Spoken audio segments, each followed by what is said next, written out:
Hola, soy Daniel Escala del Instituto Politécnico Superior y hoy les voy a enseñar cómo gestionar sus particiones del disco con Minitool Partition Wizard 10.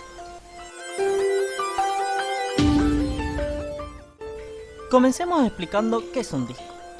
Un disco es la unidad física en donde se almacenan nuestros datos que guardamos en la computadora. Esta información se almacena magnéticamente para que luego de que apaguemos la computadora, esta quede guardada. Dentro de este dispositivo se guarda toda la información, incluida la del sistema operativo. Estos dispositivos se pueden dividir virtualmente simulando que tenemos más de los mismos dispositivos. Eso es particionar un disco. Para entender más sobre las particiones debemos saber cómo se conforma un disco. Bien, la información que nosotros guardamos se graba magnéticamente en un disco de metal. Este es el disco del que yo le estoy hablando. Este es el cabezal, que es el encargado de leer y escribir magnéticamente. Está unido a un brazo mecánico que es el encargado de mover desde el centro hasta los extremos. A medida que los platos giran y el cabezal se va moviendo, se va recorriendo todo el disco en busca de la información que nosotros deseamos. En cada disco hay varios platos. Cada plato tiene dos caras donde se guarda la información. Cuando el brazo mecánico se mueven todos los cabezales a la vez. Como se ve en la foto, por cada cara hay un cabezal. Esto significa que un cabezal lee y guarda información por cada cara del plato. Bien, situémonos en una cara y hablemos de las divisiones que tiene esa cara. Las caras se dividen en pistas como se ve en la foto. A su vez, el disco se divide en sectores. Así la intersección entre un sector y una pista se llama sectores de una pista. Al unir varios sectores de una pista, formamos lo que se llama clúster. Entonces, repasemos. Lo señalado con la letra A en color rojo es una pista. Lo que está señalado con la letra B en color azul es un sector. Lo que está señalado con la letra C es un sector de una pista, y con la letra D en color verde, eso sería un clúster. Un clúster es la unidad de almacenamiento más pequeña de un disco. Nosotros podemos modificar su tamaño. Esto nos sirve, ya que cuando guardamos la información, se guarda en un clúster o en un conjunto de clústeres. Ahora, ¿qué pasa si nuestro tamaño de archivo es más chico que un clúster? Bueno, se guardará el archivo y el espacio sobrante dentro del clúster no se utilizará, es decir, perderíamos tamaño del disco. Si nosotros hacemos este valor más chico, aprovecharíamos mejor el tamaño del disco. Pero al hacerlo más chico, tardará más en leer el archivo. No es lo mismo leer un archivo de texto en un solo clúster que leerlo en 20 clústeres. Al disco le costará más trabajo hacerlo. Esto significa que debemos elegir nosotros entre qué queremos: más velocidad de lectura del disco o más espacio en disco. Lo recomendado sería un equilibrio entre ambos.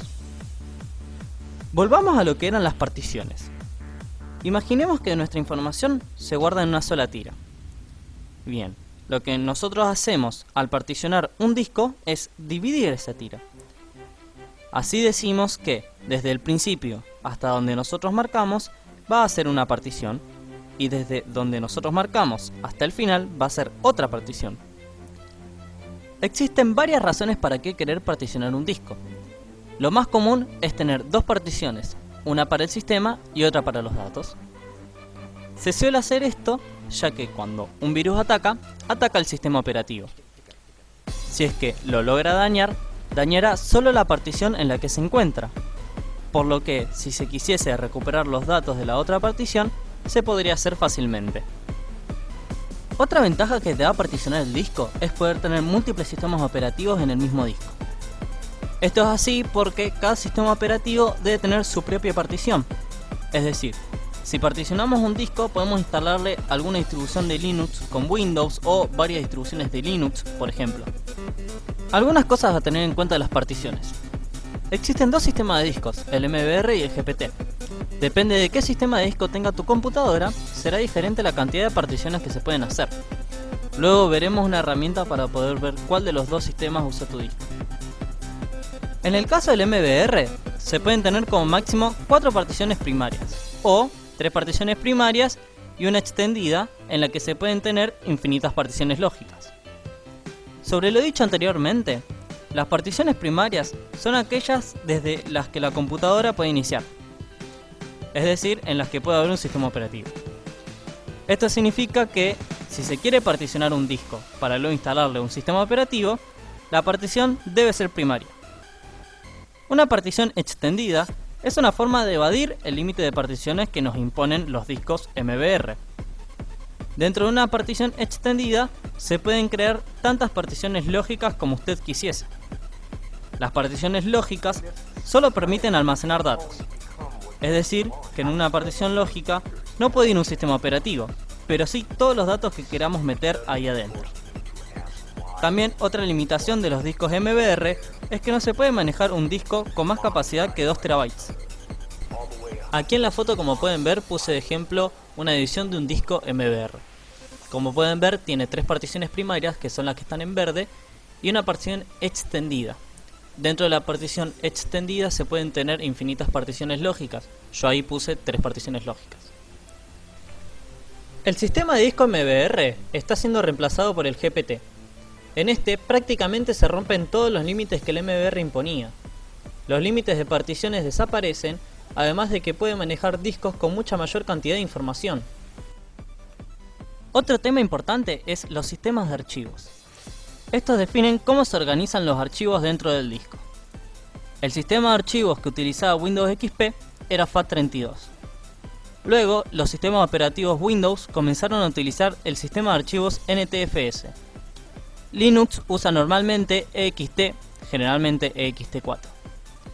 Si quisiesen instalar un sistema operativo en otra partición creada por ustedes, habría que tener en cuenta qué sistema operativo intentan instalar para saber qué sistema de archivos utilizar.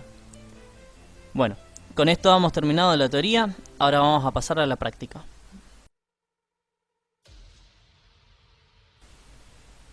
Otra cosa que deberíamos tener en cuenta es que a medida que usamos nuestro disco, los archivos se van esparciendo por todo el disco. Esto tiene nombre y es llamado fragmentación. Esto no hace que sea menos seguro leer los archivos ni que se corrompan, pero sí el disco tardará más en leer los archivos. Así que antes de utilizar Minitool Partition Wizard, defragmentaremos nuestro disco. Esto lo que va a hacer es poner todos nuestros archivos uno al lado del otro. Así que comencemos.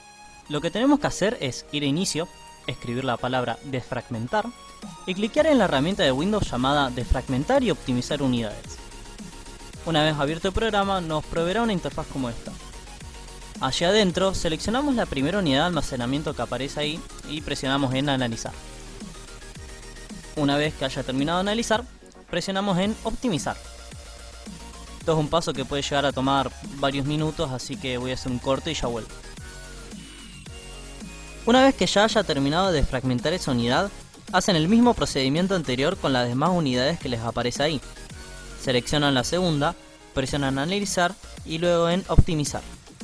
Cuando ya hayan terminado de fragmentar cada unidad de almacenamiento, cierran este programa y abren Minitool Partition Wizard. Cuando lo abren, presionan en sí y podrán ver una interfaz parecida a esta. Seleccionan Minitool Partition Wizard Free y aquí comenzaremos a trabajar con nuestro disco.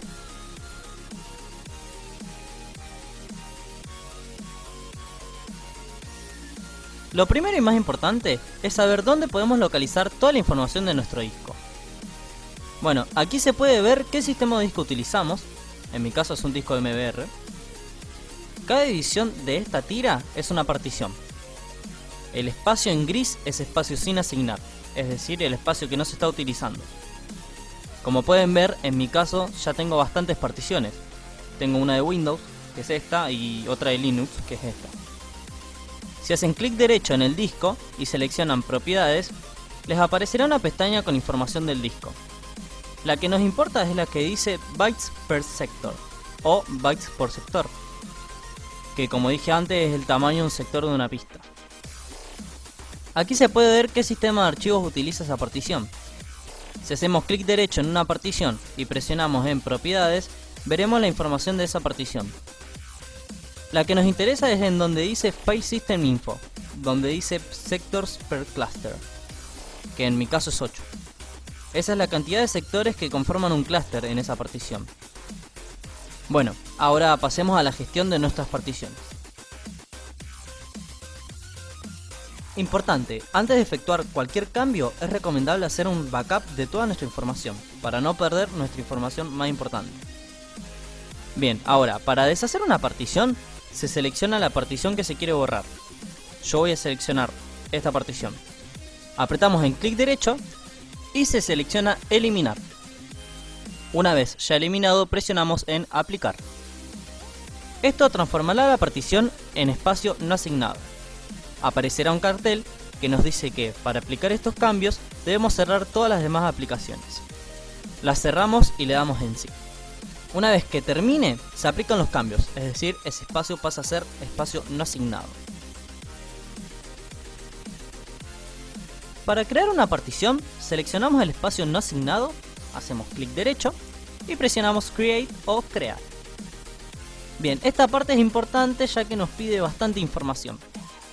Donde dice Partition Label es el nombre de esa partición. Yo lo voy a dejar en blanco porque no quiero que tenga un nombre. Aquí donde dice Create As, se puede seleccionar entre lógica y primaria. En mi caso no puedo porque como mi disco es MBR, ya alcancé el límite de particiones primarias. Entonces solo me deja elegir lógicas. Drive Letter es la letra de esa unidad. Como ven acá, Windows lo tengo instalado en la partición C. Drive Letter sería esa letra. File System nos deja elegir qué sistema de archivos usar. Podemos elegir entre los diferentes sistemas de archivos como FAT, FAT32, NTFS, XT, entre los demás. Como yo voy a crear esta partición para usarla en Windows, lo voy a dejar en NTFS. En Cluster Size nos deja elegir el tamaño del clúster. Estos son los tamaños que nos deja elegir. Como me gustaría un equilibrio entre la velocidad del disco y el aprovechamiento del espacio del disco, yo seleccionaré Default. Esta barra nos dice de cuántos espacios queremos que sea la partición. Si hacemos un clic en un costado y mantenemos presionado mientras movemos el mouse, el tamaño irá variando. Yo voy a crear una de un tamaño aproximado de 70 GB. Podemos seleccionar también cuánto espacio queremos dejar detrás de la partición creada, como también podemos seleccionar con números el tamaño de la partición. Una vez que ya hayan verificado todo lo anterior, seleccionaremos en OK. Si ya creamos todas las particiones que queríamos, presionamos en aplicar y aceptamos los cambios. Y comenzará el proceso. Una vez que termine nos dirá que ya se ha finalizado con éxito y así tendremos nuestra nueva partición.